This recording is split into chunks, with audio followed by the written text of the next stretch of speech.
Hi, I'm Ems, aka On Dark and Wings. In this video I wanted to show off my Emperor on the Golden Throne display piece and how I painted it up. This was 3D printed in 3 parts and it's very hefty. It's actually part of a much larger design and I want to get around to printing the rest of the pieces off eventually, and it's by an artist called Alexei Konev. I'm not sure if this STL is still available because of copyright, however if you search the artist's name and Golden Throne it might pop up somewhere if you want a copy for yourself. So I went ahead and primed this all in black, and then I went over the top of it with a golden rattle can paint. This is from Colourforge and they do some awesome paints. After I primed and base coated the model, I was considering how to represent the Emperor in this piece, as a lot of the original artwork pieces are very grimdark and very drab and desaturated in colours. As much as I'm a fan of John Blanche and the OG kind of grimdark style, I wanted something a bit more colourful and contemporary. In particular, this fan art by Bartek Sadowski really stood out to me, and I wanted to take some inspiration from that. I wanted the throne itself to really pop and add some different colours and tones to the gold, so I started off with a flesh wash all over the gold areas. A Reichland Flesh Wash, Gilliman's Flesh Tone, Contrast Paint Thin Down, and this Victorian palette all have a similar tone. These are really good over gold paint.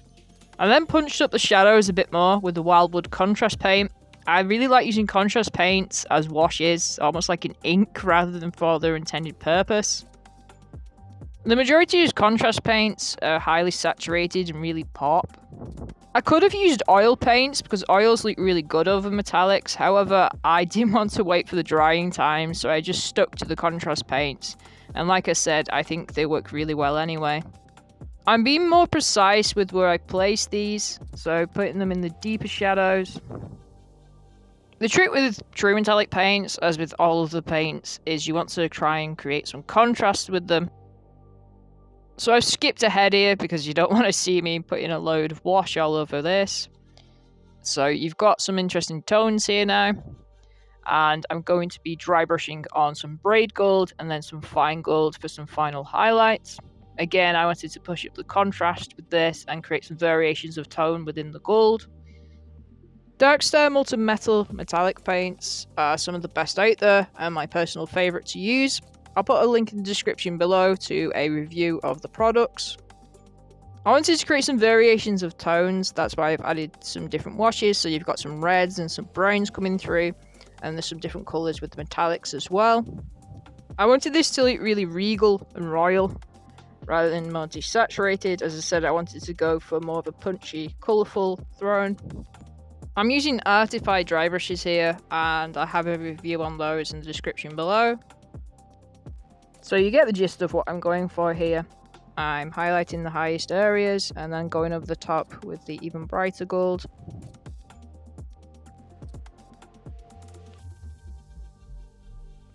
So this is the throne finished for now with the gold parts. I'm really happy with the different tones which shine through and create some variation and a bit more interest rather than it all being one tone. Next up, I started to paint the Emperor. And I went with a burnt red for the robes. I know that the John Blanche art tends to have this kind of white, brown, drab colour. However, I wanted to go back to the Sadowski artwork. I think that the red will stand out and pop against the gold. Also, I don't think it's too far of a stretch from John Blanche's artwork because he uses a lot of red tones. And I tend to find that in Games Workshop art, especially the original stuff, there's a lot of reds and golds, blacks and yellows. It's kind of like this zonal type of palette. I'm working with the Pro-acyl paint here, and I have a review of the basic range, and I'll put that in the description below. Yes, I do like paint.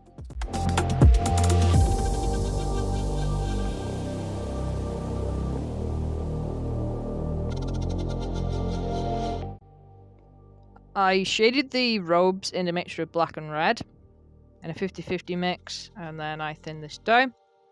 I think this is a really good combination when you're shading red tones. I'm just slapping this all over the robes, basically. I tidied up some of the shaded areas with the original red, and I added some highlights with an even brighter red. Wow, very interesting. This is a great colour as well. So the skeletal flesh, I went with Rockar flesh. That's not the nicest of consistencies of paint, but I like the tone of it. It's this kind of smoky grey colour.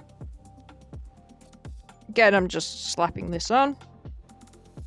I'll probably just wash the skeletal frame with some nun oil to be lazy, but it gets the details to pop a bit more.